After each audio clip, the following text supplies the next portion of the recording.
상대방의 양가 감정을 보일 때 옳다구나, 가능성이 있구나, 이런 희망 회로를 돌리면서 내가 아직 너를 많이 사랑하고 있다는 진심을 쏟아낼 게 아닙니다. 그러면 이제 재회랑은 거리가 멀어지게 되는 거예요.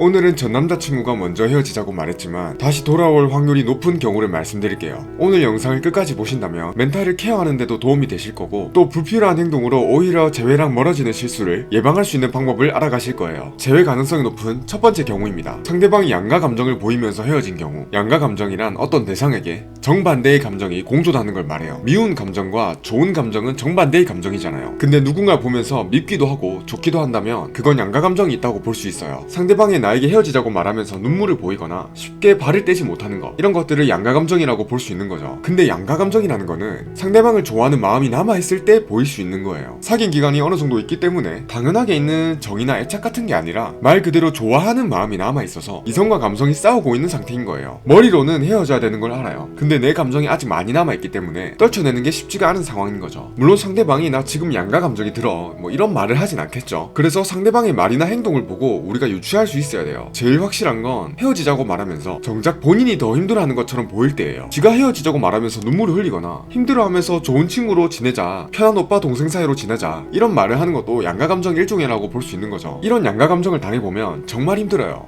당해본 사람은 아실 텐데 이게 희망 고문에 가깝거든요. 상대방이 여지를 남기니까 내가 조금만 더 진심을 잘 전달하면 다시 만날 수 있을 것 같거든요. 근데 당해보신 분들은 아실 거예요. 재회가 될 것 같은데 안 돼요. 그럼 이런 상황에선 어떻게 해야 될까요? 상대방이 양가 감정을 보일 때 옳다구나, 가능성이 있구나, 이런 희망 회로를 돌리면서 내가 아직 너를 많이 사랑하고 있다는 진심을 쏟아낼 게 아닙니다. 그러면 이제 재회랑은 거리가 멀어지게 되는 거예요. 제가 아까 이 양가 감정이 어떤 상태라고 말씀드렸죠? 이성과 감성이 싸우고 있는 상태라고 말씀드렸잖아요. 지금 당장은 이성이 조금 더 우세한 거예요. 헤어져야 된다는 이성적인 판단이 조금 더 앞서 있는 상황이기 때문에 다시 상대방과 잘해보자는 감성적인 판단이 이성을 앞지를 수 있도록 만들어야 돼요. 그 방법 중에 대표적인 게 여러분이 그 사람의 인생에서 완전히 사라져버리는 거예요. 심리학에는 장밋빛 회상이라는 용어가 있어요. 이건 과거를 미화시키는 현상을 말해요. 사람의 뇌는 시간이 지날수록 나에게 고통을 줬던 기억을 미화시키려는 경향이 있어요. 그래야만 우리 몸의 스트레스를 관리할 수 있고 건강을 유지할 수 있기 때문인 거죠. 그래서 여러분이 상대방의 인생에서 완전히 사라져버리세요. 상대방으로 하여금 헤어져야겠다는 이성적인 판단을 하게 만들었던 힘든 기억들을 미화할 수 있는 시간을 줘야 되는 거예요. 근데 내가 만약 완전히 사라지지 않고 계속해서 그 사람의 양가 감정에 휘둘려가지고 연락하고 찾아가고 이러면 오히려 상대방은 여러분을 더 마음 편하게 떠날 수 있는 거예요. 근데 여기서 주의사항이 있어요. 만약 상대방이 사귀는 내내 여러분의 부족한 사랑 때문에 힘들었어요. 그러다 결국 헤어지자고 한 거죠. 이런 상황에서 상대방이 헤어지자고 했는데 만약 여러분이 응 그래 이러고 휙 돌아서 가버린다면 어떻게 될까요? 상대방의 감정은 미화되더라도 아, 이 사람은 나를 진짜로 사랑하지 않았구나 라는 생각이 확고해지기 때문에 상대방은 재회를 떠올리기보다 이 상황을 극복해서 찐 사랑을 만나야겠다는 다짐을 할 확률이 높은 거죠. 자, 다음으로는 재회 가능성이 높은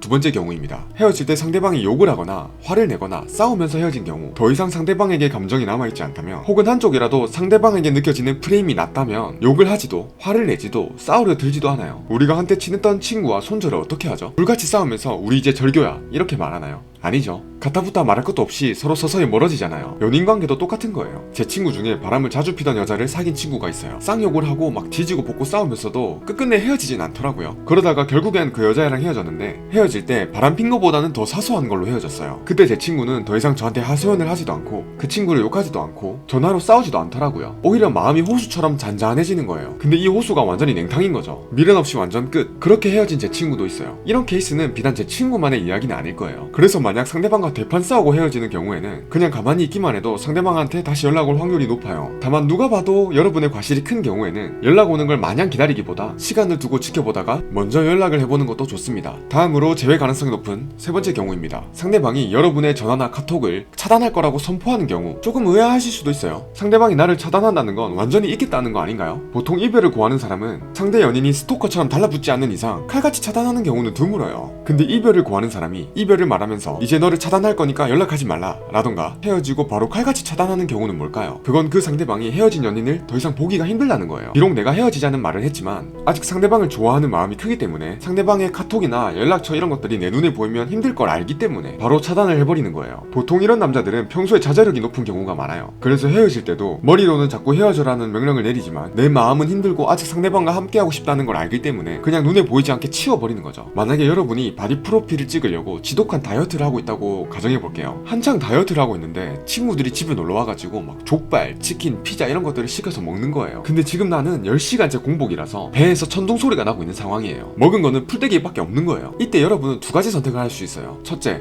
친구들 옆에 앉아서 먹지는 않고 대화만 한다. 둘째, 친구들을 다른 곳으로 보내버린다. 이 두 가지 선택지 중에 무엇이 더 식욕을 참기 쉬울까요? 당연히 두 번째겠죠. 그러니까 아예 차단을 해버리는 게 스스로 자제할 수 있는 힘을 만드는 걸 알기 때문에 그렇게 하는 거예요. 근데 만약에 내가 다이어트 중인데 친구들이 우리 집에 놀러와가지고 아주 내가 싫어하는 음식들을 먹고 있다고 가정해볼게요. 그럼 여러분은 어떨까요? 막 식욕을 참기가 힘들까요? 아니죠.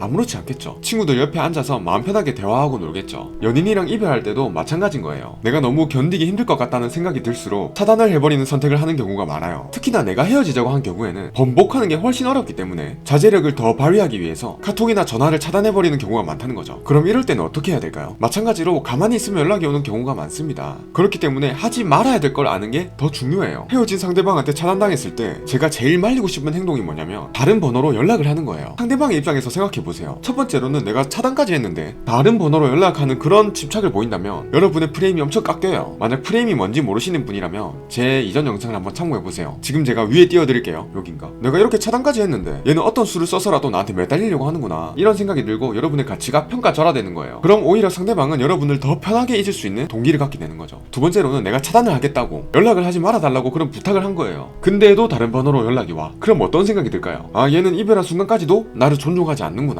내가 이러이러한 이유로 헤어지려고 하는데 얘는 무작정 나한테 매달리려고 하는구나. 그래, 차라리 헤어지자고 말하길 잘한 것 같아. 이렇게 본인이 내린 결정이 옳다고 더 확신하는 동기를 주게 되는 거예요. 때문에 이런 경우에는 차라리 가만히 있는 게 재회 가능성을 더 높여줄 수 있을 거라고 생각합니다. 사실 오늘 제가 말씀드리려는 내용은 6가지였어요. 근데 나머지 내용까지 제가 이번 영상에서 다 말씀을 드리면 이 영상이 너무 길어질 것 같아서 이건 파트 1, 2로 나눠서 업로드할게요. 오늘 제가 말씀드린 경우에 해당되시는 분이라면 정확한 방법을 모르겠다면 차라리 가만히 있는 게 재회 확률을 훨씬 높여줄 수 있을 거라고 말씀드리고 싶어요. 물론 제가 생각하기에 일반론적인 관점에서 이야기를 드리는 거다 보니까 모든 분들에게 적용되는 내용은 아닐 수 있어요. 그리고 이별을 당한 사람은 지금의 상황을 객관적으로 분석하기가 어려워요. 전 애인이 내가 질려버려서 차단을 했는데 정작 나는 상대방이 나를 잊는 게 힘들어서 차단했을 거라는 오판을 한다면 영 다른 길로 가버릴 수 있는 거죠. 그래서 정 내 상황을 분석하기가 어렵다면 다른 사람한테 의견을 구해보는 것도 나쁘지 않아요. 다만 물어볼 상대를 잘 짚어야 되겠지만요. 네, 오늘 영상은 여기까지고요. 재회를 생각하고 계신 분들에게 조금이라도 도움이 되셨으면 좋겠어요. 이 다음 영상에서는 오늘 미처 말하지 못한 내용들을 전부 다 말씀드리도록 하겠습니다. 모쪼록 이렇게 힘든 시간들도 결국에는 다 지나갈 거라는 진부하지만 진리인 그런 심심한 위로를 드리는 말씀으로 이번 영상을 마무리하도록 하겠습니다. 네, 긴 영상 봐주셔서 감사합니다.